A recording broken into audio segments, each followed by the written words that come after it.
이렇게 인사드리게 돼서 무척이나 반갑습니다. 저는 이 채널을 즐겨 듣는 평범한 60대 여성 구독자인데요. 얼마 전에 일어난 일에 대한 이야기를 할까 합니다. 그 전에 제 이야기를 잠깐 하자면, 저는 어린 시절에 찢어지게 가난한 집에서 태어났어요. 당장의 돈이 아니라 당장 오늘 먹을 끼니 걱정을 해야 할 정도로 저희 집은 무척 가난했죠. 그래서 저나 저희 자매들에게는 기회는 없었습니다. 막내 남동생 하나를 제외하고는 모두 제대로 된 교육조차 받지 못했고요. 계집애들은 시집 가면 그만이라는 생각을 가진 부모님이었습니다. 그래서 어린 나이에 언니들을 빨리 시집 보냈고, 저는 그나마 언니들의 도움으로 언니들보다는 조금 늦게 시집을 갔죠. 그다지 좋은 집도 아니었고, 가난한 것은 시댁도 만만치 않았습니다. 저보다 13살이나 나이가 많은 남편의 홀 시어머니를 모시면서 살아간다는 건 어렸던 제게는 무척이나 힘들었고요. 특히나 시어머니는 지독한 자린고비였기에 비가 오면 그 빗물을 받아 빨래를 해야 한다며 저를 비 오는 날 내쫓기까지 하는 그런 사람이었습니다. 그리고 제가 조금이라도 늦게 일어나면 자릿기를 제 얼굴에 부어버리는 고약한 짓도 서슴지 않았고요. 입버릇처럼 늘 아들만 낳아라 했기에 첫 아이를 임신하고 아들을 낳았을 때는 달라질 줄 알았지만 힘만 더 들었을 뿐 시어머니는 남들 다 하고 누구나 다 하는 것이라고 못을 박았죠. 하지만 그보다 더 힘든 건 바로 남편이 겉돈다는 거였습니다. 진득하게 일을 하는 법도 없고 술과 친구를 좋아하는 그런 사람이었으니까요. 때문에 그런 남편 마음도 제대로 잡지 못했다는 욕까지 제가 대신 먹어야 했죠. 시집살이는 힘들고 남편은 없고 아이는 울고 하루는 너무 힘들어서 아이를 안고 소리 죽여서 울고 있는데 며칠 만에 술에 잔뜩 취해 들어온 남편이 그걸 보게 됐습니다. 여보, 내가 미안해. 내가 나이만 먹고 철이 없었어. 앞으로 내가 정신 차릴게. 네? 갑자기 무슨 말이에요? 내가 다 잘못했어. 내가 정신 차리고 우리 아이, 당신을 위해서 살게. 그때 남편이 뜬금없이 그런 말을 해서 한 번은 물어본 적이 있었죠. 그랬더니 그때 그 말을 하지 않으면 제가 언제라도 죽을 것 같은 얼굴이었다고 하더군요. 앞에 물이 있으면 뛰어내렸을 것 같고 앞에 불이 있었으면 몸을 던졌을 것 같았다고. 그래서 술이 번뜩 깨더라고. 남편은 그때가 너무 무서웠다고 대답해줬죠. 저는 아직도 제 그때의 얼굴이 어땠는지 기억은 나지 않습니다. 하지만 그 일로 남편은 정말 정신을 차리고 제대로 일을 하기 시작했어요. 거의 매일처럼 먹던 술도 저녁에 먹는 반주로 그쳤을 정도였죠. 여전히 힘든 시집살이는 계속됐지만 그래도 남편 덕에 숨통이 좀 트였었습니다. 문제는 그게 얼마 가지 않았다는 거였죠. 남편이 다시 술을 먹고 친구들을 만났냐? 그게 아니었습니다. 남편은 사고로 죽었거든요. 집에 여자가 잘못 들어왔어. 너 같은 년만 아니었으면 내 아들 아직 살아있어. 나가! 너도 나가서 죽어, 이년아! 넌 왜 눈 뜨고 살아있는데 내 아들이 죽어야 해? 내 아들 살려내. 이 나쁜 년아, 이 죽이려나! 새끼를 잃은 어미의 울음소리는 제게도 그 고통이 전달될 정도로 강렬한 것이었습니다. 시어머니가 제게 그러는 것도 이해가 됐고 최대한 받아주려고 했어요. 하지만 저 역시 슬픈 건 누를 수가 없었죠. 저는 남편을 잃었고 아들은 아빠를 잃었고 무엇보다 당시에 저는 임신을 한 상태였습니다. 배를 움켜쥐고 엎드려 울고 있는 저를 시어머니는 때리고 또 핥혔죠. 너 때문이야. 네가 일하러 가라고 떠밀었지? 이 날씨에 밖에 나가지만 않았어도 우리 아들 이렇게 안 됐어. 악독한 년. 죽어. 네가 죽어. 어머님, 제발 그만하세요. 제 뱃속에 아이가 있어요. 죽어. 같이 뒤져. 난 아들을 잃었는데 너도 잃어봐 그럼. 제발 그만하세요. 상을 찌르는 와중에도 시어머니는 계속 저를 쫓아내려고 했고 주변 사람들이 만류해도 크게 소용이 없었습니다. 그건 남편의 상이 끝난 이후에도 쭉 이어졌어요. 시간이 조금만 더 흐르면 괜찮겠지, 또 나아지겠지 하는 생각으로 버텼지만 점점 강도만 더 세질 뿐이었죠. 돌이켜보면 그때가 제게는 가장 힘든 시기가 아니었나 싶습니다. 마치 한 마리의 쥐처럼 구석으로 내몰려 공격을 받으면서도 온전히 모든 걸 감수할 수밖에 없었으니까 말이죠. 하지만 문제는 그게 끝이 아니었다는 겁니다. 하루는 시어머니가 제게 음식을 해준 적이 있었어요. 당황해서 어쩔 줄 모르는 제 손에 수저를 쥐어주며 인자하게 웃어주셨죠. 얼른 먹어. 먹어야 아기도 돌보지. 네? 애기 엄마, 이거 먹고 키웠네. 응? 몇 개월이야? 아이 아빠는 어디 있어? 어머님, 죽었어? 나도 죽었어. 나도 우리 아들 혼자 키웠어. 그러니까 애기 엄마도 키웠네. 알았지? 애기 엄마가 건강해야 아이도 건강한 거야. 이건 먹어봐. 내가 요리만큼은 최고야. 어때? 맛있어요, 어머님. 그렇습니다. 시어머니에게 치매가 온 거였죠. 가난한 집에 어린아이 하나와 뱃속에서 자라는 아이, 그리고 치매에 걸린 시어머니까지 제 인생은 브레이크가 고장난 자동차처럼 죽음으로 내달리고 있었습니다. 그 상황에 저는 생계를 온전히 책임질 수밖에 없었고 아무것도 할 줄 아는 게 없었지만 무작정 하기 시작했네요. 밤에 자려고 눈을 감으면 몸 마디마디가 비명을 지르는 것처럼 아팠지만 저는 수년을 그렇게 살았습니다. 오로지 살아남기 위해서 발버둥을 치며 억척스럽게도 버텼죠. 그 시간 속에서 저는 시어머니가 돌아가시기 전까지 보살폈고 아이들을 잘 키워냈습니다. 그게 제 인생에서 최고의 업적이라고 해도 무방할 정도였죠. 엄마, 저희 잘 키워주셔서 감사해요. 이번 달 월급인데 이거... 됐어. 그걸 왜 엄마한테 줘? 너 써. 이제야 직장 들어가서 돈 쓸 곳이 많을 텐데. 아니야, 엄마. 아들도 효도 좀 해보자. 엄마가 돈 맡아줘. 난 있어도 쓸데없는 거나 쓸걸. 지금부터 돈 관리도 해보고 실수도 하고 그래야지. 나중에 하면 늦어.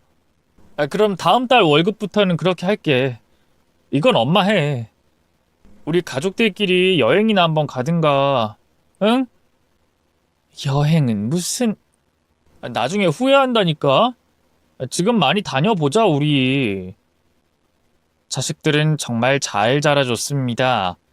특히 첫째는 공부를 잘해서 서울대를 들어가고 싶어 했는데 거긴 떨어졌지만 이름 있는 대학을 나와 모 기업의 연구원 일을 하고 있었고요. 딸은 공부는 그렇게 잘하진 못했지만 대학에 들어가면서 공무원 시험을 공부해서 졸업 전에 합격해 다니고 있었죠. 둘 다 독립적이고 생활력도 강해서 어디 내놔도 걱정이 되지 않을 정도였습니다. 집은 안정됐고 걱정도 없는 평온한 시간이었어요. 그렇게 영원할 줄 알았는데 2년 전 딸이 먼저 결혼을 하고 싶은 사람이 생겼다면서 제게 말을 꺼냈습니다. 진짜 괜찮은 사람이야. 공부도 엄청 잘했고 오빠랑 똑같은 대학 나왔어. 그래? 근데 좀 갑작스러워서 그렇지. 오빠도 아직 장가를 가지 않았는데. 에이, 요즘 세상에 그런 게 어딨어. 그리고 오빠는 일 중독자잖아. 오빠가 늦은 거지. 내 주변엔 벌써 결혼 이야기 오고 가는 친구들 꽤 있어. 물론 결혼한 친구는 아직 없긴 하지만. 아, 그 사람 어머니는 대학 교수 출신이라고 하더라고. 대학 교수? 대단한 분이네. 응, 나도 오가면서 몇 번 인사드렸는데 좀 깐깐해 보이긴 해도 소박하신 편이고 일단 괜찮은 것 같아. 문제가 있다면 우리 둘 다 아직 결혼할 준비가 되지 않았다는 거지만. 그래? 하긴 요즘 결혼하는 비용이 만만치 않은데 그건 걱정 안 해도 된다. 진짜? 역시 우리 엄마가 최고야. 아, 그리고 나 우리 집안 이야기는 남자친구한테 제대로 말은 안 했어. 나중에 차차 말하려고 했거든. 그래, 잘했어. 잘했다. 천천히 말하는 게 좋긴 해. 응, 좀 부담스러워할 것 같아서 그랬어. 딸이 결혼하겠다고 데리고 온 남자는 일반적인 회사를 다니는 평범한 사람이었습니다. 그래도 건실하고 성실한 면이 마음에 들었죠. 그렇게 몇 번의 인사를 끝으로 정식적인 상견례를 하기로 했습니다. 그래서 제가 알고 있는 가장 좋은 한정식 집으로 가게 됐고요. 거긴 음식도 음식이지만 각각의 룸으로 되어 있고 독채로 떨어져 있는 부분이 상견례를 하기 더없이 좋은 곳이었습니다. 저는 제가 가진 것에 최고로 좋은 것만 들고 참석했어요. 상견례를 해본 사람들은 아시겠지만 형식적인 칭찬과 대답으로 초반엔 하하호호 분위기가 좋았죠. 큰아드님은 못 오시는 거죠? 네, 아무래도 상견례라고 꼭 참석하겠다고 했는데 갑자기 회사에서 문제가 생겼나 봐요. 늦어도 올 수 있으면 오겠다고 하긴 했네요. 대기업의 연구원이라고 들었는데. 네, 애들이 참 잘 자라줬어요. 그러네요. 따님은 일찍부터 자리 잡았고 걱정이 없으시겠어요. 좀 아쉬운 게 있다면 학력이 조금. 아드님처럼 따님 공부도 좀 신경 쓰셨으면 좋았을 텐데. 아, 저는 애들 공부에 관여하지 않았어요. 한 번 사는 인생이니 원하는 걸 이뤘으면 했죠. 원하는 거요? 생각보다 마음이 편안하신가 봐요. 요즘엔 누가 그런다고? 제가 부족해서 그렇습니다. 그럼 혹시 사돈은 학력이 어떻게 되세요? 그건 왜 그러시는지. 아니, 보통 아이들은 부모 머리를 닮는다고 하잖아요. 건강도 그렇고, 그래서 집안 내력을 서로 묻는 거죠. 돌아가신 박가사돈 학력도 궁금하고요. 참고로 저희 이혼한 남편은 고려대학 출신이고요. 저는 대학 교수까지 한 건 모르지 않으시죠? 저희 남편은 제가 알기론 고등학교까지 나왔고, 저는 솔직히 망설였습니다. 그런데 사돈은 계속 재촉하더군요. 저는 초졸입니다. 형편이 어려워서 중학교를 들어가지 못했어요. 대신 그 외에 많은 것들을 배웠죠. 인생을 배웠다고 해야 할까? 초졸이요? 사돈이 놀라서 눈을 크게 뜨자 곁에 있던 예비 사위가 끼어들었습니다. 엄마! 시끄러! 지금 어른들 말씀하시는 거 안 보여? 엄마! 초졸이라고 하잖아, 초졸! 사돈은 기가 찬지 입을 반쯤 벌리고 허허하면서 헛웃음을 흘렸죠. 저도 순간 불쾌함을 느꼈지만 학력을 중요하게 생각하는 사람도 있을 테니 제가 한 발 물러나 말했습니다. 그때는 집안 형편상 그런 일이 생각보다 많았으니까요. 이해해 주세요, 사돈. 아무리 그래도 고등학교 정도는 나와야 정상이죠. 저요, 제 아들 제대로 공부시켜서 키웠습니다. 물론 제가 원하는 대학에 가지도 못했고 조금은 부족했지만요. 그런데 결혼할 사람이라고 데려온 아이 대학도 딱히 유명한 곳도 아니었지만 그래도 참았어요. 지들이 좋다니까 그래라 하고 말았다고요. 근데 초졸? 지금 대학 교수였던 저한테 그 사실을 받아들이라는 겁니까? 조금 당황스럽네요, 사돈. 사돈? 그래도 공무원이고 안정적이니까 그냥 넘어가려고 했어요. 우리 아들 취업 준비할 때도 많이 도왔다고 했고요. 근데 못 배운 것도 모자라서 사치까지 심한 걸 보니 솔직히 제 사돈으로 두기에는 격도 맞지가 않다는 생각이 드네요. 엄마! 왜 그래 갑자기? 왜 그러냐고! 예비 사위와 사돈이 언성을 높이기 시작했습니다. 왜? 내가 널 어떻게 가르쳤는지 알아? 근데 어디서 잡대나 나온 여자를 자기 짝이라고 끌고 와서는 그래, 그건 이해해. 엄마가 100번 양보해서 넘어갈 수 있어. 근데 초졸의 무식한 여자를 사돈하고 부르라 이거니?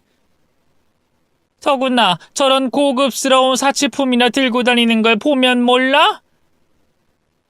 그게 대체 무슨 상관인데? 하나를 보면 열을 아는 거야, 열을! 대기업 다니는 아들 돈으로 저런 거 사서 다니는 거 아니겠니? 저런 집에 들어가면 그 다음은 너야, 너! 너한테 저 짓을 시킬 부모가 어딨어? 엄마! 그만해! 나 진짜 화내? 기가 막혔습니다. 딸은 사색이 돼 아무 말도 못하고 있었고 저 역시 뭘 어떻게 해야 할지 몰라서 입을 다물고 있었죠. 나름 열심히 살아왔다고 그 누구보다 자부할 수 있는 삶이었습니다. 칭찬에 인색한 저 스스로에게도 잘 살아왔다라고 말할 수 있는 그런 고된 인생이었죠.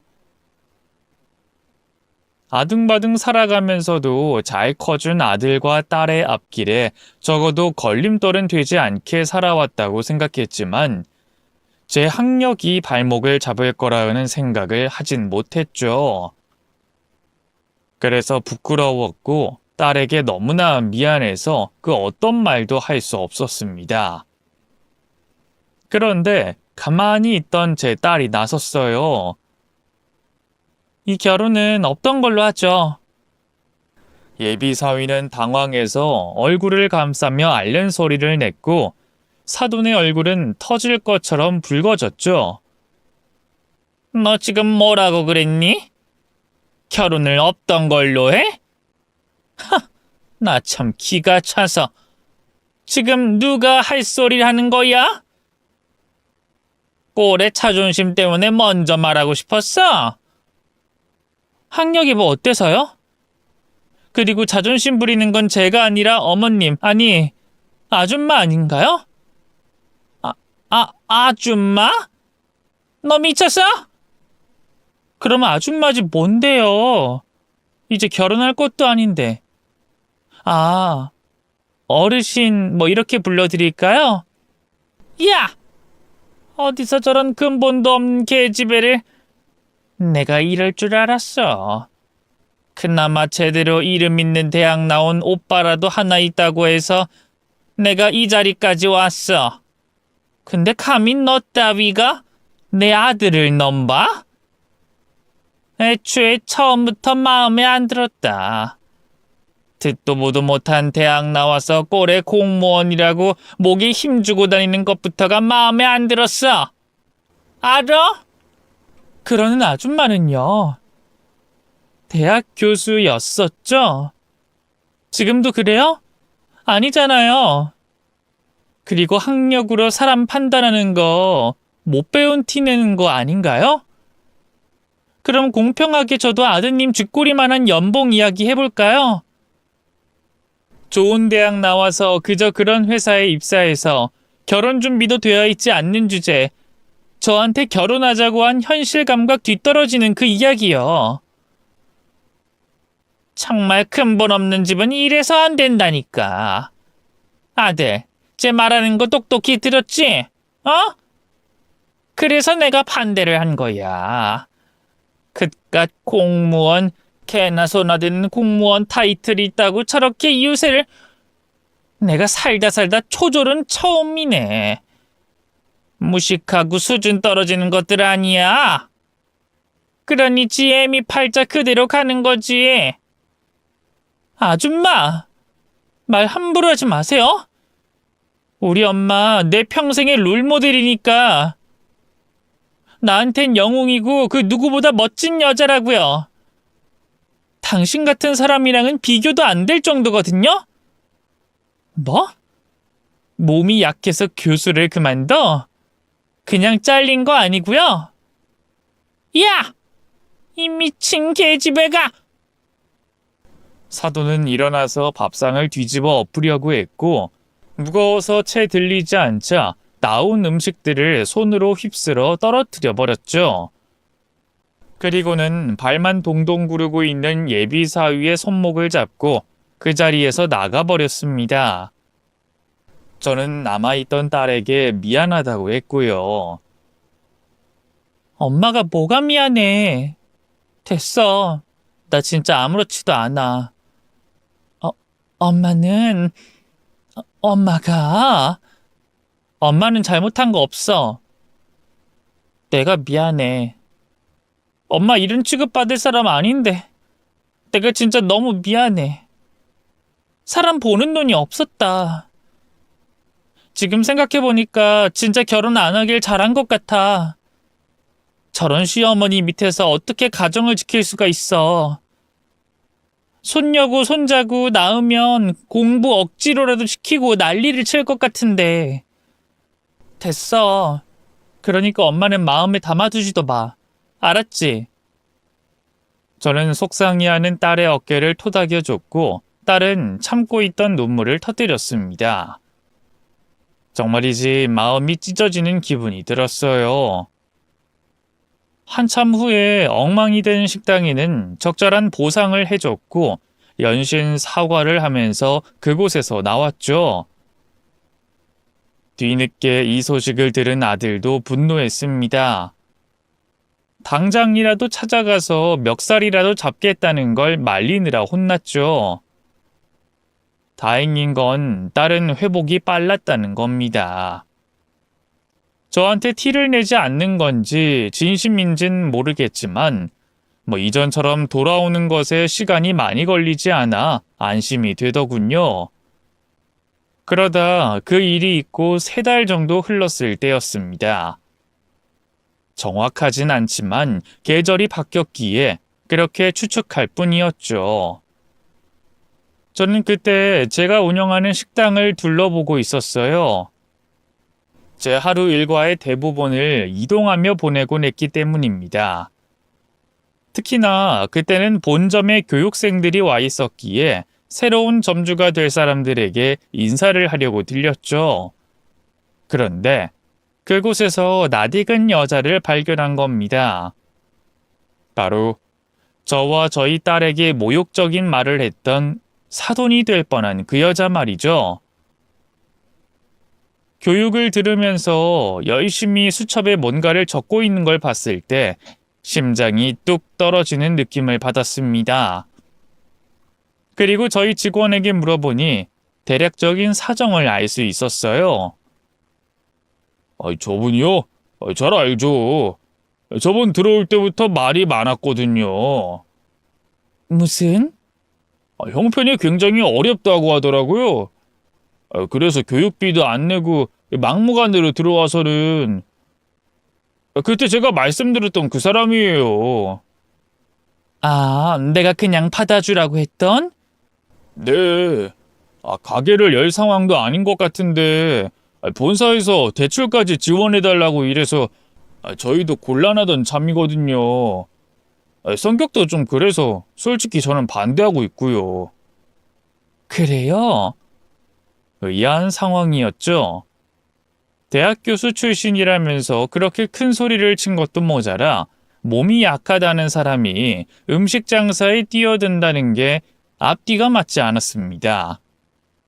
무엇보다 꽤 재산이 있다는 말을 딸에게도 들어왔기에 이해가 되지 않았고요.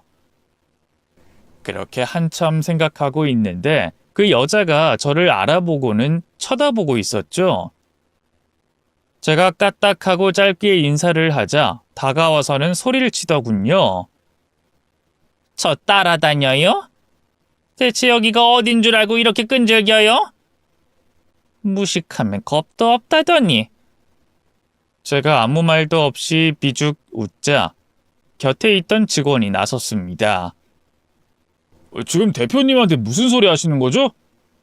이 사람 미쳤나 봐. 네? 대표요? 이 아줌마가? 네. 당장 사과하세요. 진짜 미치지 않고서야 대표한테 무식? 정말 쫓겨나고 싶어요? 아니, 이 사람이 여기 대표? 당황하면서 벌겋게 달아오는 얼굴을 보니 속은 통쾌했습니다. 맞아요. 저는 모 음식점의 대표였죠.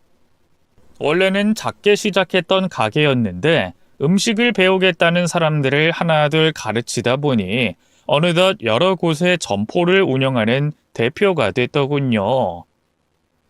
하지만 저는 여전히 음식 장사나 하는 사람이라며 말하곤 했고 저희 자식들도 저를 이야기할 때 음식점을 운영하는 분이라고만 말했습니다.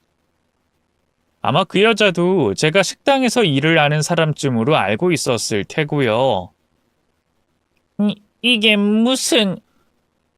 대학 교수라는 분이 왜 여기서 교육을 받고 계신지 물어도 될까요? 대표로서 묻는 겁니다. 그건 그냥 원래 다 그렇죠. 대기업 다니는 사람도 치킨집 개업하는 마당에 제가 교수건 뭐건 무슨 상관인데요. 몸이 약하다고 들었는데 그런 분이 식당? 이 식당 일이라는 게 얼마나 많은 에너지를 소모하는지 아세요? 저는 아무한테나 점포 내어주는 사람 아닙니다. 아무리 그래도 이건 개인적인 악감정이죠. 저 여기서 벌써 4일이나 교육을 받았고 사적인 거랑 공적인 것도 구분 안 하시는 분이신가요? 여자는 말과는 다르게 하얗게 질린 얼굴로 덜덜 떨리는 목소리를 내더군요. 반면에 저는 여유가 넘쳤고 상견례를 할 때와는 정반대였습니다. 공과 사를 구분하니까 몸 약한 점주는 필요 없다고 하는 거죠. 이봐요, 아니, 대표님, 이러시면 안 되는 거 아닌가요? 이거 갑질이잖아요. 그니까 왜 제가 갑이 됐을까요? 저는 솔직히 지금도 이해가 되지 않는데. 대학 교수였던 건 맞습니까? 몸이 약해서 그만뒀다는. 그럼 당연하죠. 증명서 제출하세요. 기간 3일 드리죠. 네? 몇 초의 정적이 흘렀고 일순간 그 여자는 제 앞에 무릎을 꿇었습니다. 양손을 합장한 채로 제게 싹싹 빌면서 잘못을 이야기하더군요. 이게 무슨 짓이죠? 죄송해요. 거짓말했어요. 죽을 죄를 지었어요. 저 진짜 쫓겨나면 안 돼요. 아들도 이 사실을 알게 되면 저 죽어요. 제발 사람 한 번 살린다고 생각하고 넘어가 주세요. 원하시면 여기서 가게 열지도 않을게요. 아들만 모르면 되거든요. 네? 여자의 입에서 나온 진실은 충격적이었습니다. 사실 중학교를 겨우 졸업한 여자는 자신이 못 배운 서러움을 자식에게 전가를 하려고 했다고 해요.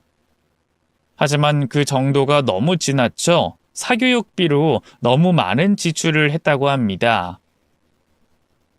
자식 교육으로 남편과는 사이가 소원해졌고 결국에는 합의 이혼을 하면서 갈라졌다고 하더군요. 그런데도 아이만은 제대로 가르치겠다는 생각으로 어린 시절부터 극성을 떨면서 아이를 몰아붙였다고 합니다. 그러던 어느 날 아들이 학교에서 알림문을 받아왔는데 거기에 학력을 기재하는 곳이 있었고 그때부터 거짓말이 시작된 거라고 하더군요. 혹여 자신의 엄마가 중졸이라고 하면 아들이 자신의 말을 더는 듣지 않을 것 같았다고 합니다. 그렇게 시작된 거짓말이 거짓말을 낳았고 대학 교수라는 직업까지 간 거죠.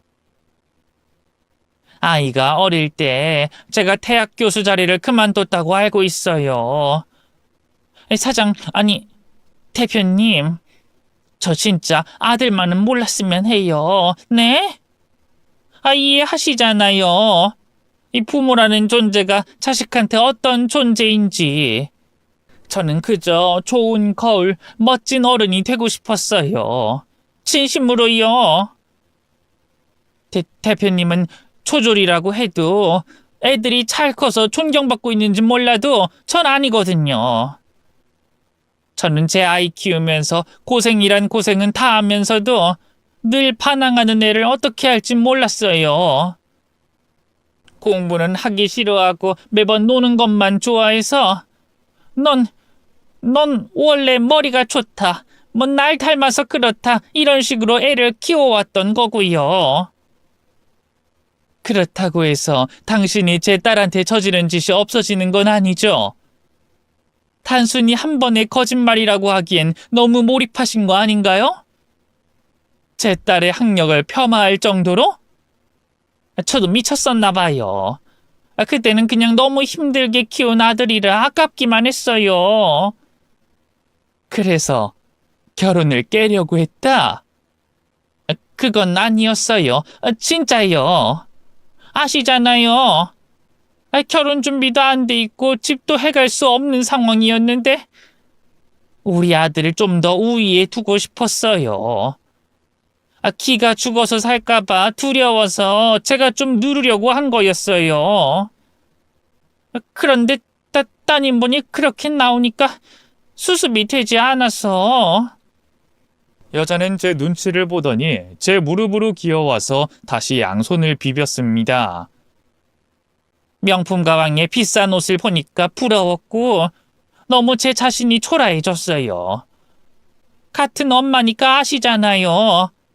제 마음은 그게 아니었어요. 진짜요. 제가 이렇게 빌 테니까 제발 넘어가 주세요. 네? 여기서 나가라면 나갈게요. 네? 제발. 솔직히 난감했습니다. 그날 이후 제 딸에게 했던 모진 말과 무시하는 말투를 떠올리면 자다가도 벌떡 일어날 정도로 분하고 답답했었죠. 하지만 그런 그녀가 이해가 되지 않는 건 아니었습니다. 저 역시 제 학력이 부끄러울 때가 있었기에 숨기고 싶은 마음은 충분히 이해가 됐죠. 더구나 자신의 거짓말에 잡혀 먹혔을 뿐 사람 자체가 나쁜 사람은 아니다라는 생각도 들었네요. 그리고 그때 문득 저희 시어머니가 떠올랐었습니다. 제게 모진 구박을 하고 때리고 욕설을 하던 그 시어머니가 말이죠. 시어머니가 떠오른 이유는 단순했습니다. 치매에 걸린 이후 시어머니는 고장난 전등처럼 정신이 들었다가 놓기를 반복했어요. 저를 애기 엄마라고 부르다가도 퍼뜩 정신을 차리고 고통스러워하곤 했습니다. 스스로가 치매라는 걸 아는 듯 했죠. 그런데 어느 날은 저를 애기 엄마라고 하지 않았는데도 제게 음식을 차려주고 떠먹여주기까지 하더군요. 그리곤 제게 이렇게 말했습니다. 내가 지은 죄가 많아 나한테 이런 벌이 내려진 모양이다. 너한테 너무 미안했다. 내가 정말 잘못했어. 내가 할 수 있는 건 정신이 있을 때 얼른 죽는 것뿐인데. 애미야, 내가 정신 놓으면 빨리 앞서갈 테니. 그리고 내가 죽기 전까진 너한테 내 죄를 갚을 수 있게 정신 똑바로 잡고 있을 거고. 정신을 놓으면 너는 내게 받았던 거 다 쏟아놔도 된다. 때리면 맞고 구박해도 들을 테니까. 미안하다. 미안해. 시어머니는 그 뒤로도 쭉 제 식사를 챙겨주셨어요. 그리고는 제게 자신이 잘하는 요리들을 하나씩 가르쳐 주셨죠. 제가 일을 하러 가서 없을 때에는 종이에 삐뚤어진 글씨로 적어두기도 했습니다. 물을 얼마나 넣고 재료는 뭘 넣어야 하는지에 관한 것들이었는데 항상 그 밑에는 미안하다는 사과글도 있었죠. 혹시나 다시 정신을 놓을까봐 다급하게 갈겨 쓴 글씨로 말입니다. 그게 떠오른 이유는 사람이 변한다는 걸 그 이후로 믿었기 때문이에요. 비록 그 여자는 거짓으로 점철된 삶을 살고 있었지만 깊게 반성하고 있었고 깨달은 게 있다고 그렇게 느꼈죠. 무엇보다 가시는 날까지 제게 미안하다는 말을 했던 시어머니가 제게 남긴 작은 유산으로 일으킨 가게였으니까요. 죽을 때까지 저를 미워하리라고 생각했던 시어머니가 변한 것처럼 그럴 수 있을 거라고 생각했습니다. 그래서 저는 그 여자를 용서했어요. 모든 비밀을 묻기로 그렇게 결심했고 교육도 무료로 받을 수 있게 선처를 했습니다. 언젠가 자식 앞에서 당당하게 진실을 말하고도 존경받는 날이 올 거라고 용기까지 줬죠.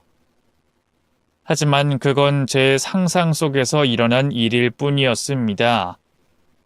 그걸 알게 된 건 고작 그 일로부터 며칠이 지나서였으니까요. 집 앞에서 딸과 헤어졌던 예비 사위와 그 여자를 다시 만나게 된 거였습니다. 서로 작은 실랑이를 하고 있었고 저는 차에서 내려서 다가갔죠. 그러자 예비 사위는 제게 장모님! 하면서 90도로 인사를 했고 그 여자는 콧소리를 내며 저를 반가워했어요.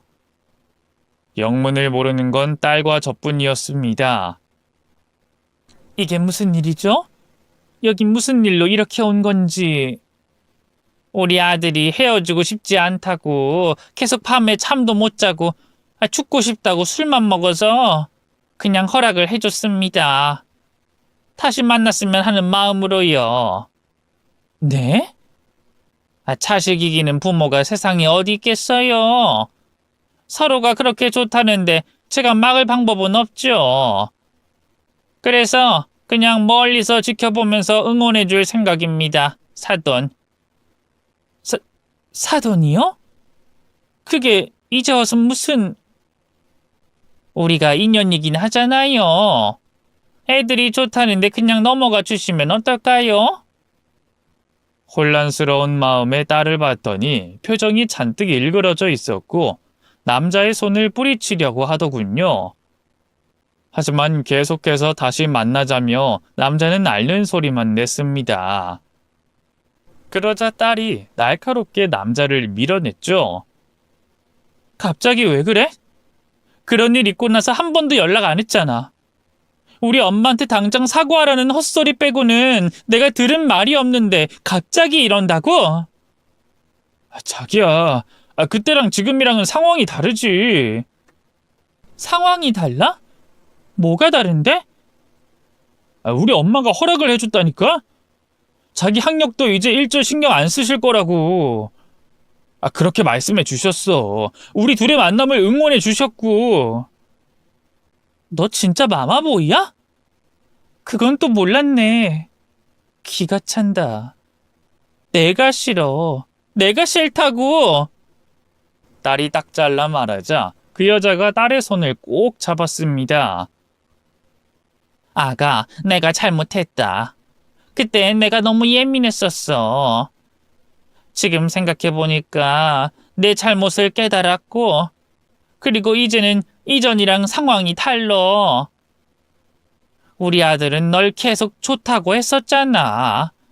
함께한 시간을 생각해서라도 마음을 바꿀 순 없을까? 아줌마, 그때도 함께한 시간이 없었을까요? 대체 왜 갑자기 태도를 바꾸세요? 내가 잘못을 깨달았고 아들이 하도 좋다고 하니까. 저는 처음에 그게 진짠지 아닌지 몰라서 끼어들지 못했습니다. 하지만 딸은 헤어진 뒤에 남자가 다른 사람을 만나고 있었다는 말을 꺼내며 가라고 소리를 쳤죠. 그건 내가 억지로 만나게 한 거야. 정말이야. 내가 억지로 선을 보게 해서 어쩔 수 없이. 저희 생각보다 오래 만나서 주변 친구들도 다 서로 아는 사이거든요? 그래서 그쪽 아드님이 그 여자랑 얼마나 만나고 어디로 여행 갔는지도 알아요.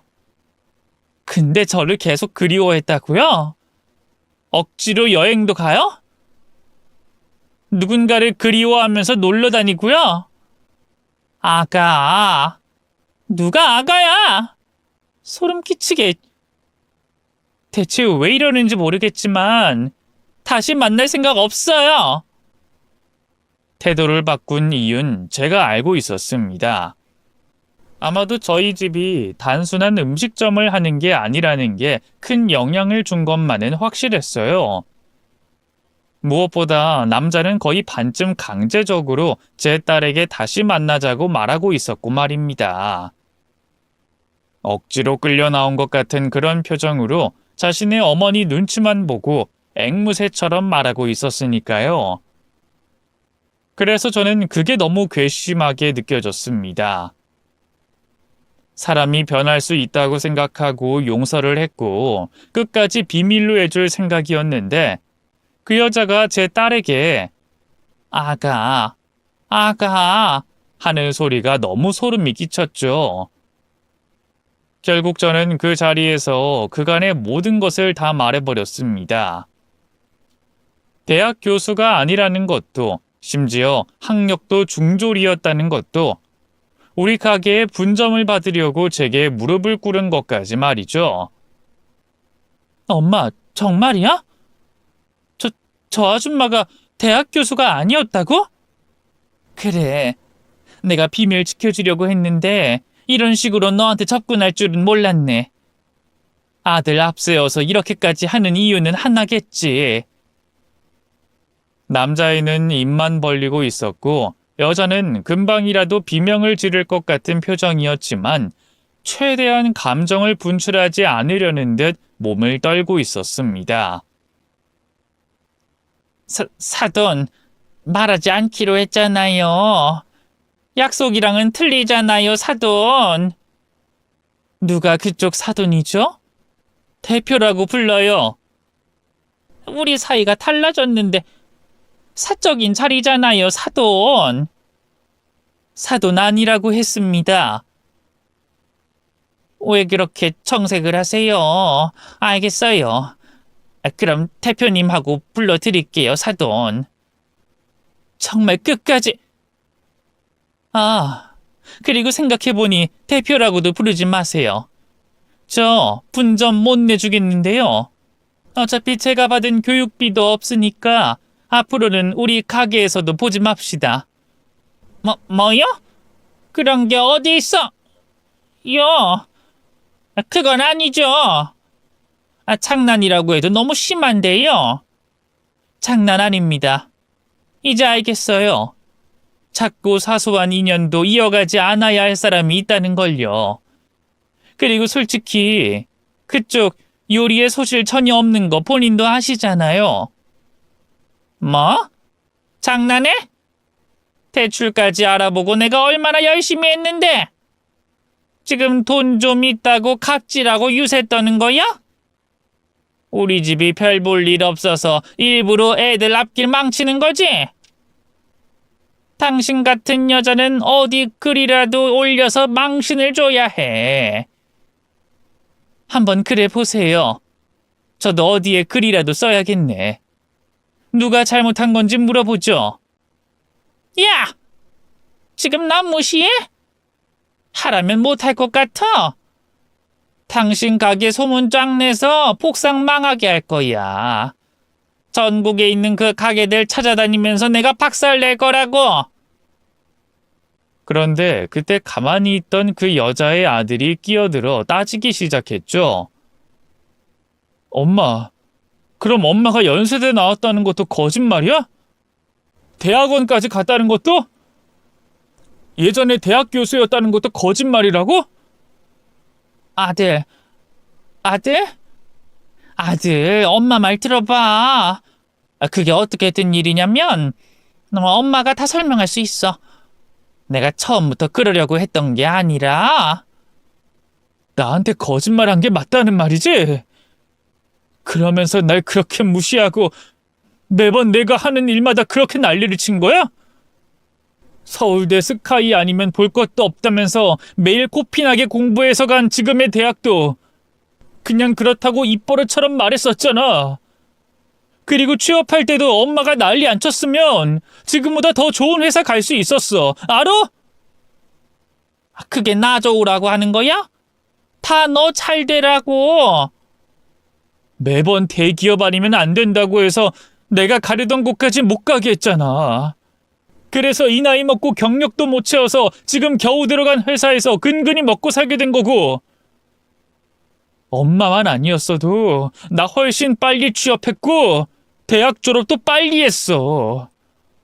엄마가 재수하라고 삼수하라고 그렇게 욕심만 내지 않았어도 지금보다 내 인생이 훨씬 괜찮았다고. 그리고 결혼도 그래. 학력 가지고 그렇게 무시하면서 헤어지게 하더니 뭐? 더구나 학벌 좋은 여자 만나라고 등 떠밀어 만나고 있었는데 갑자기 헤어지라고 해놓고 대표님? 대표 딸? 아들, 엄마 이야기를 일단 들어봐. 너 지금 너무 흥분했어. 엄마는 너 잘 되는 거 말고는 다른 거 하나도 바라는 거 없는 그런 사람이야. 내가 너를 어떻게 키웠는데? 너 공부시키면서 엄마도 내 속이 아니었어. 아니긴 뭐가 아니야. 내가 힘들다고 죽고 싶다고까지 말했잖아. 그냥 좀 친구들이랑 어울리기라도 해달라고.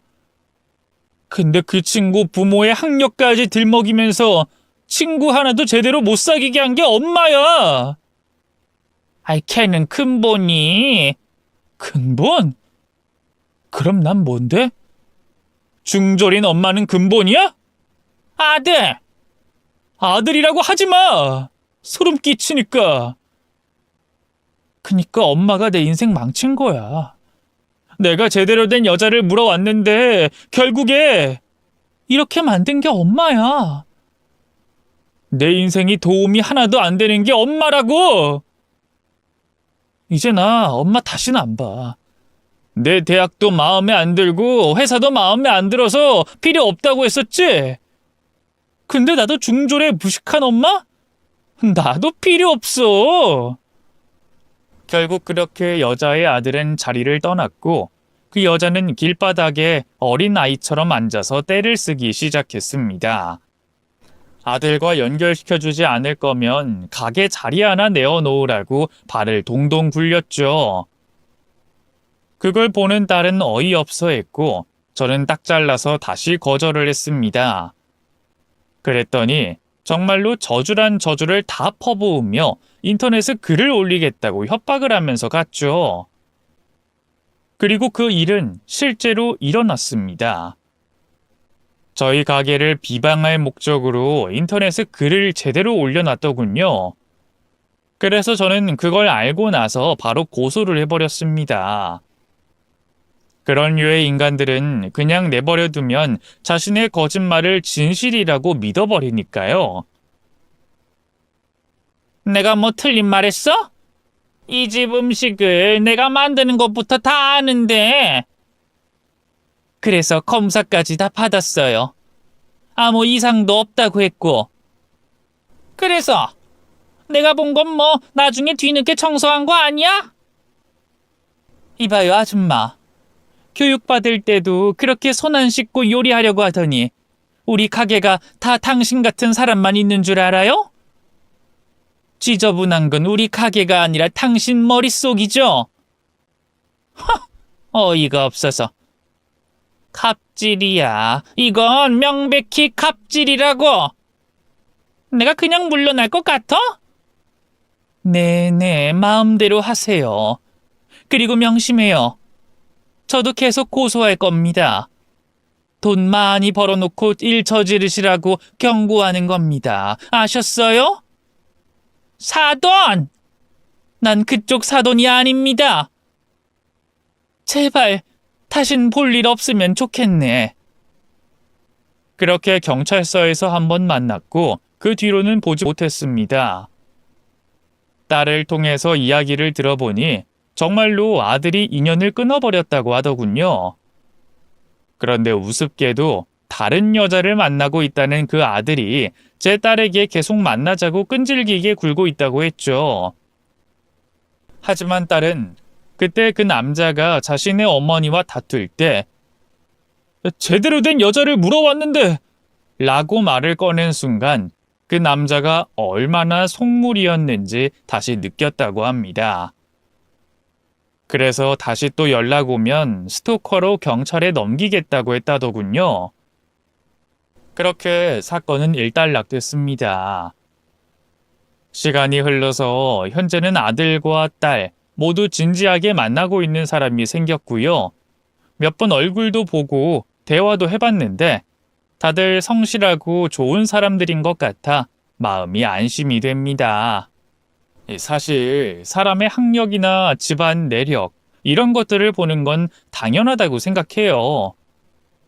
왜냐하면 짧은 시간 안에 상대를 알 수가 없으니 그것들로 그 사람을 증명할 수 있기 때문이죠. 그들의 학력은 학창 시절에 자신이 얼마나 성실하게 살았는지 알 수 있게 만들고 집안 환경을 그들이 커오면서 무엇을 보고 자랐는지 짐작할 수 있으니까 말입니다. 그래서 모두가 그런 기준과 가치를 가지고 있다고 해도 저는 비난하고 싶은 마음은 없어요. 어쩌면 너무나 당연한 거죠.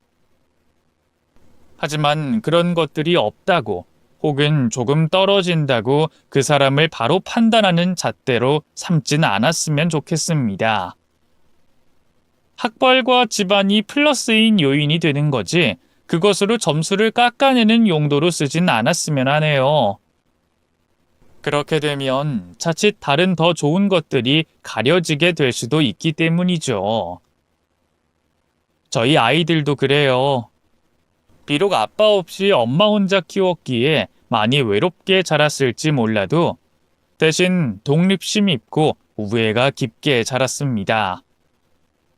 그리고 처음부터 형편이 좋은 게 아니었기에 돈이 귀한 줄도 알고 나중에 경제적으로 여유가 생겼을 때도 사람보다 돈을 우위에 두지 않는 바른 아이들로 자랐거든요. 이런 면들도 정확한 눈으로 봐주셨으면 좋겠습니다. 마지막으로 저도 매번 가게만 돌아보고 바쁘게 살았지만 이번 일을 계기로 공부를 시작해 볼까 합니다.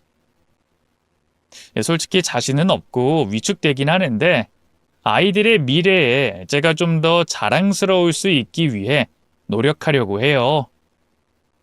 부디 많은 응원 부탁드립니다. 감사합니다.